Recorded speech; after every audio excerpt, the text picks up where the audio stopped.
signs. Brought to you by Autism Speaks and the Ad Council. Broadcasting from the Paddock Mall Studios, this is WOCA, Ocala, Gainesville, The Villages, 1370 AM, 96.3 FM, The Source.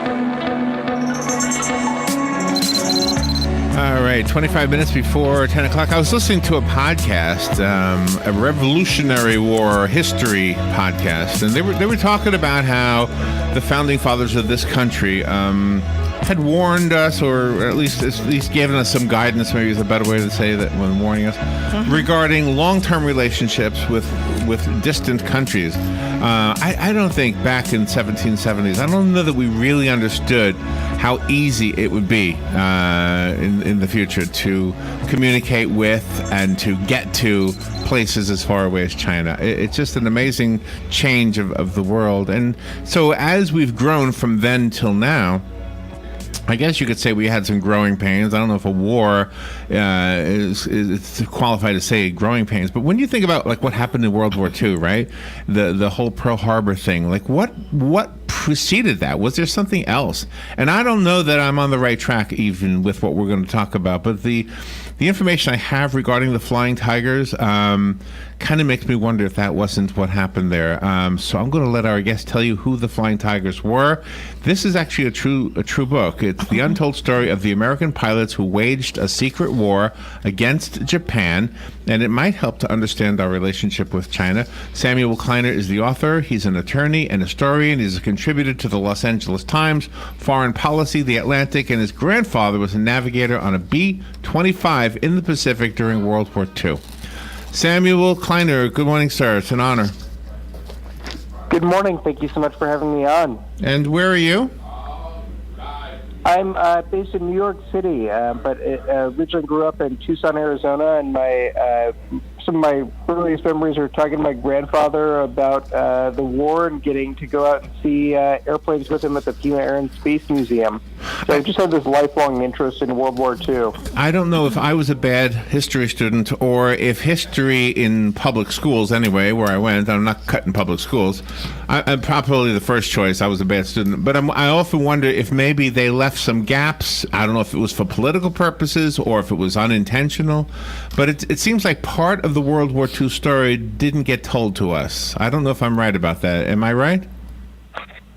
Absolutely. I think this is one of the great untold stories from the Greatest Generation. And I think a lot of listeners might be familiar with the famous shark-faced image of the P-40 plane from World War II, or might have seen the John Wayne movie, The Flying Tigers.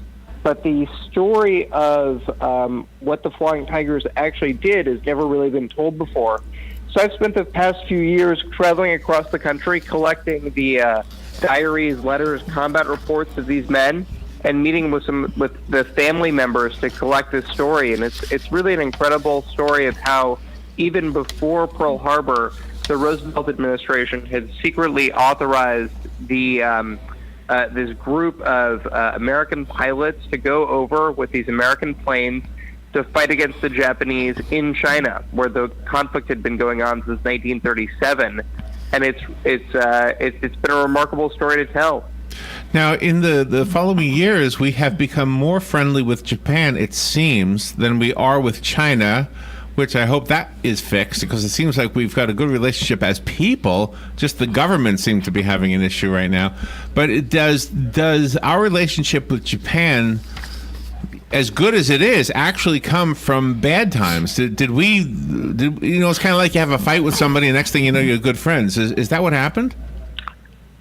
Well, it's a great question, and it's interesting that we don't have a great relationship with China today, but actually China's been called the forgotten ally of World War II, and they were an important ally all the way from the relationship between Chiang Kai-shek and President Roosevelt down to the mechanics and the Flying Tigers who worked with Chinese mechanics. And that story hasn't really been told before, and so part of what you get in this book is the sense of cooperation with China. And even today, the Flying Tigers are remembered and valorized in China. When these guys went back to China decades later people would come up to them in the streets and tell them that they were heroes. But we haven't done as good of a job remembering that history here. So what I'm hoping to do with this book is you get a sense of the depth of that relationship that goes back a long way, and should help inform how we think about our relationship with China today. Besides the letters and the diaries, were you able to speak to actual people that are still living from World War II that were part of the Flying Tigers? Yes, so starting in the 1950s, these guys would have reunions every year where they would get together and talk about old times. And when I started working on this book in 2015, I was invited to go to their reunions and kind of be welcomed into their family and be given access to a lot of materials, and became very close with a gentleman who is now the last surviving Flying Tiger. His name's Frank Lazonsky. He lives in Columbus, Georgia. He's 97 years young. And was able to get a lot of incredible stories from him, and then was able to go down to see him just a couple weeks ago and give him a final copy of the book. And it just meant the world for me to be able to awesome. have that kind of human connection, but also to ensure that this story will be around for generations to come. And I'm guessing it makes him feel appreciated. And that's one person, but there's another probably a group of men and women who vicariously, I guess, through that one gesture that you made, will also feel appreciated. Absolutely. The Flying Tigers weren't actually acknowledged by the Pentagon as an official unit of the military until 1991, because this was a secret mission. And so a lot of these guys never felt like they got the recognition they were owed. And so it means the world for me to be able to feel like I'm helping to give them some of that recognition, even if it's quite belated. Really, these are genuine American heroes in the story. These are young guys who take on this incredible adventure. Many of them had scarcely left the hometowns they were from, and wanted to go around the world to sign up for this unit. I read about one young pilot from Florida named George McMillan, who was from Winter Garden, and I've gotten to know his family very well.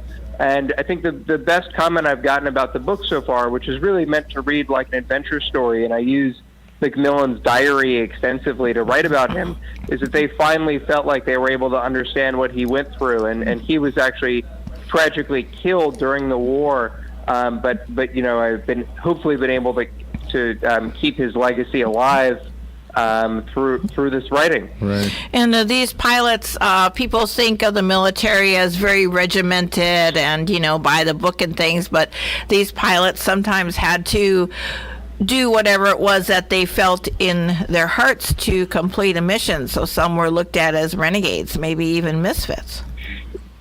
Yeah, this is definitely a kind of story of misfits and adventurers. These are really young guys. There wasn't a lot of Army discipline, so they got over there, they were training, and they were drinking a lot of partying. There's a great romance story built into the middle of the book between a nurse and a pilot who met on the ship over and fell in love. And I actually found their love letters that were stashed away in an archive at Yale. And so there's a lot of, real human dimensions here, much more so than you might find in kind of a more typical war story.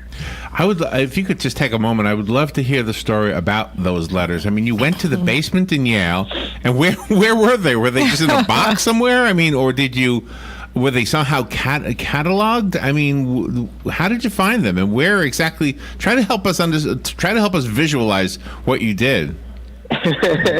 So yeah, when I was a graduate student at Yale Law School, I was starting to research the Flying Tigers, and I came across in a catalog, like in an archive, this collection of love letters or collection of papers of this nurse, Emma Foster, and went to the archive. It's down in this basement at the Divinity School, and I said, I want to see these papers. They said, we can't find them. We don't know where they are. And they finally found this one box, and I put it out on the table, open it up, and in it are these incredible crinkled yellow pages of these letters back and forth between her and a pilot.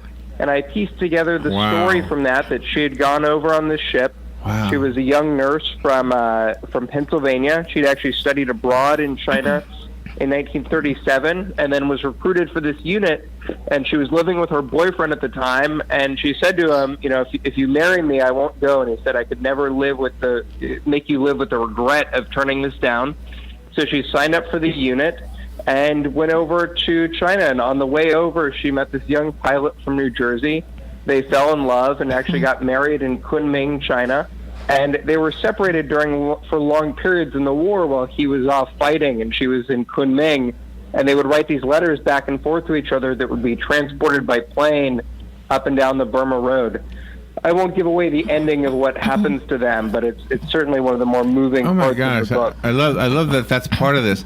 Can I ask, this might be an unrelated question, but maybe there's a relationship, so I'll kind of ask it knowing that it might fall flat.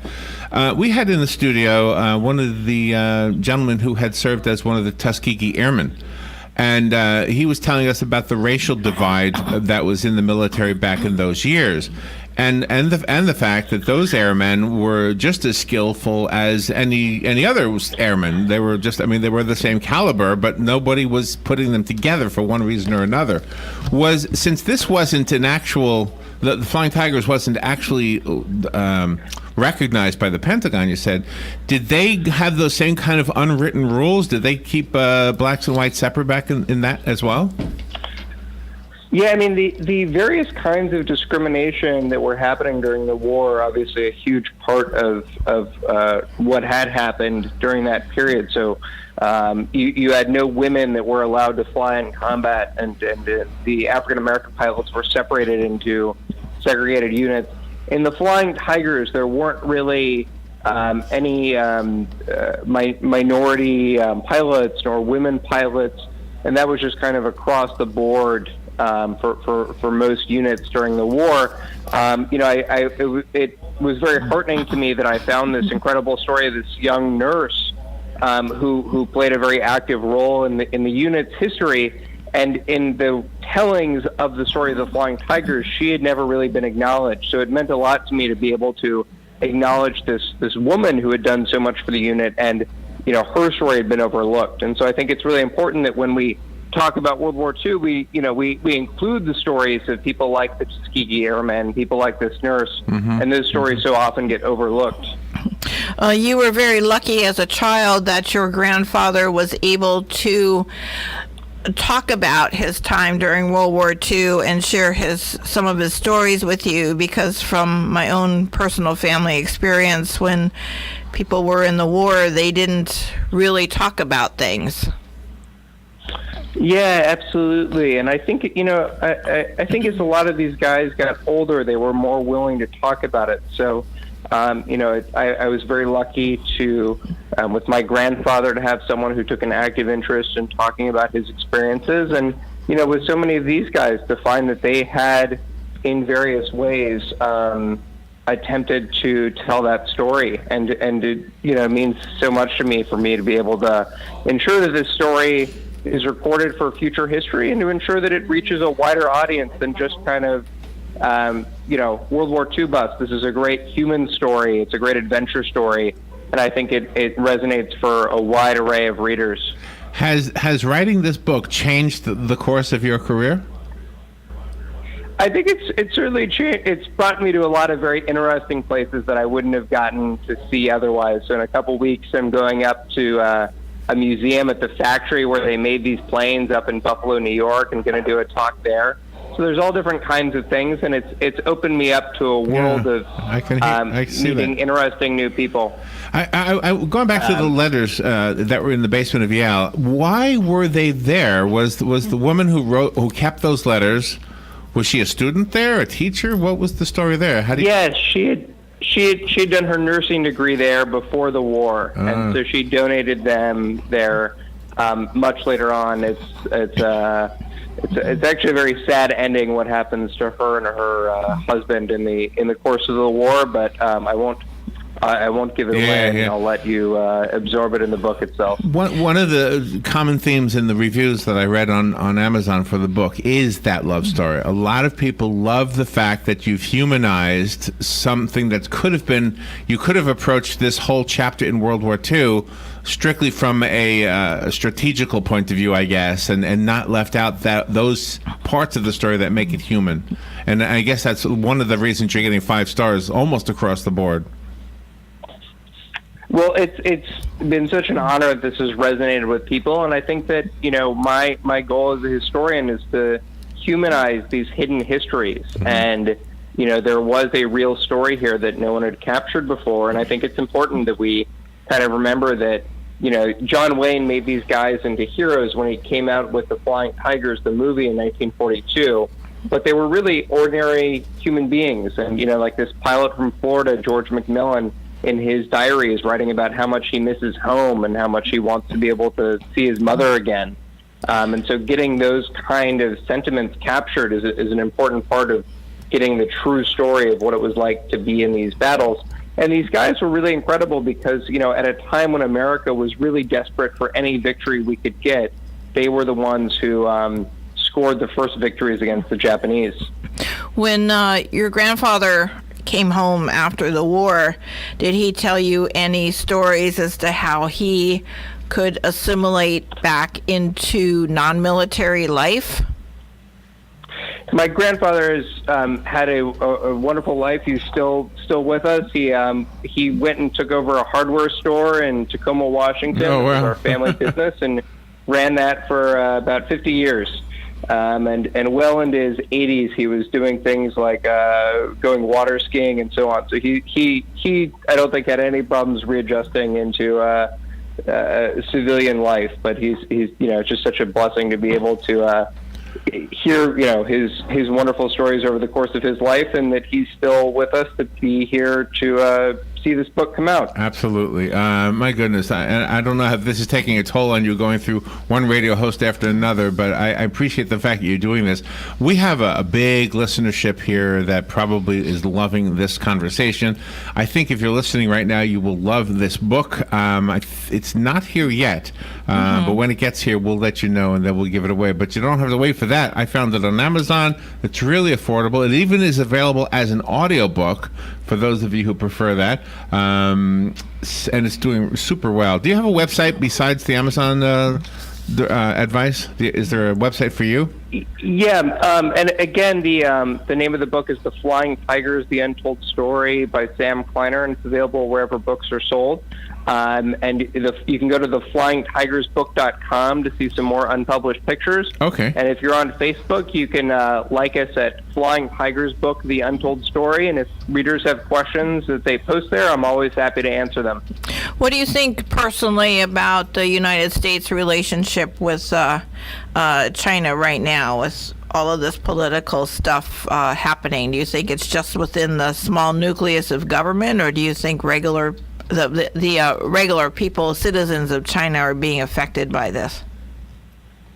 I think that there's an important story here that we can learn from that can help to remind us that our countries are not destined to be enemies.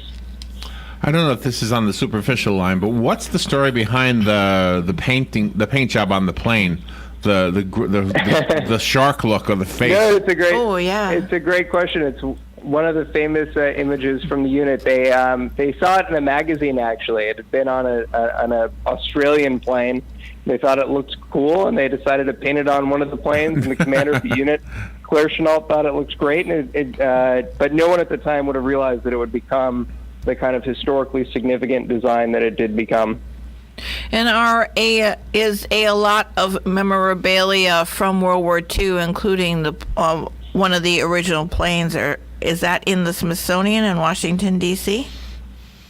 Yeah, you can see a lot of this stuff in the Smithsonian in Washington, and there's actually collections of stuff all over the country that are at various museums. So the Naval Air Museum at Pensacola has a lot of great stuff. So kind of wherever you are, you'll find something to do with the Flying Tigers. Did the it's really a story that touches. Did the non-sanctioned, and that might be maybe not the right way, but the not recognized aspect cause the pilots any problem later on in life as far as getting pensions or health care, that kind of thing? Yeah, they weren't really given recognition, so they didn't get the kind of benefits that would accrue normally for military service for that period that they were in this unit. And so a lot of them were pilots otherwise in the military, so they still had those benefits. But it's obviously very sad that a lot of them passed away before they could get that official recognition. Did we lose any of them in combat? Yeah, there were over 20 that were killed in combat during the period they were there, and so I write about a lot of those pilots, and it was very. It was very hard that a lot of them didn't make it back, and the country really mourned those individual losses. Why was it so necessary to keep them secret? Yeah, it was. So this started as a secret, but quickly became something that was very well known. So the country really absorbed the story of these guys, and they quickly became household names. The individual pilots like Tex Hill and Scarsdale Jack became basically overnight celebrities back home. And when John Wayne made the movie about them in 1942, that was really a recognition of the fact that they were, the only heroes that we had in those early days of the war. Wow. So the elephant in the room question is: did this cause Pearl Harbor? Well, it's I think there's a lot of historians who write about the real causes of Pearl Harbor. The fact is there were escalating tensions between the U.S. and Japan before Pearl Harbor on both sides. And this was definitely a very aggressive move to secretly send over American planes and pilots to China. And it was deliberately structured by the Roosevelt administration as a secret mission, precisely because it wasn't supposed to, reveal anything. The U.S. couldn't actually be involved in combat there, so it all had to be kind of off the books. So the peace talks that you hear about that happened supposedly like the day or the week of the bombing of Pearl Harbor, before Pearl Harbor, was that what this was about? Was this the Flying Tigers episode? Was that what the peace talks were about? Well, the talks that were going on were about rising tensions between the U.S. and Japan that had to do with a whole host of issues, including our embargo on oil that was really hurting the Japanese economy. And so there had been rising tensions between the U.S. and Japan going back a number of years. But obviously, the invasion of China that goes back to 1937 was a major issue for the Roosevelt administration. In 1938, Roosevelt gave a speech, condemning the Japanese invasion. And Roosevelt had talked about how he wanted to help the Allies wherever he could, even before Pearl Harbor. His 1940 Arsenal of Democracy speech was about taking measures to help the Allies short of war. So that involved sending over destroyers to Great Britain and the Lend-Lease program. And in the Far East, it took on the form of this secret program to send over, and technically these guys were called the American Volunteer Group because they were American volunteers. They had to resign their commissions in the military to do this. There's a lot of secrecy and kind of espionage aspects to the story. Wow. The book is called The Flying Tigers. I went to the website. It's flyingtigersbook.com without the word the. So just make sure flyingtigersbook.com. Yep. And I did find it on Amazon. It looks like you're doing really well. I don't know if there's ever going to be another Flying Tigers movie, but I think this one might be more in-depth, more true to the actual story. Yeah, I would think so. Thank That'd you. be great. Thank you, Sam. Thank you for being on the air with us. That was awesome. My pleasure. Thank you. All right, we'll be right back.